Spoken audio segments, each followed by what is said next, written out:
હવે આપણે આ ડીશમાં છે એ કાઢી લેશું.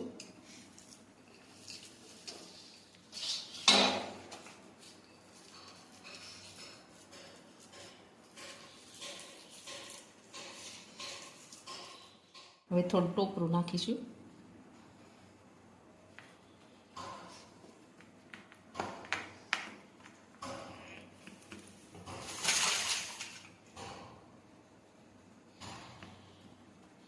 એકદમ સરસ આપણો ખજૂર પાક છે તે બનીને તૈયાર થઈ ગયું છે.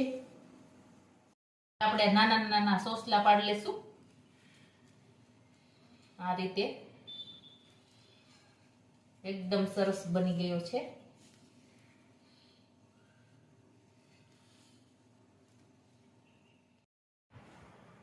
તૈયાર છે આપણો ખજૂર પાક.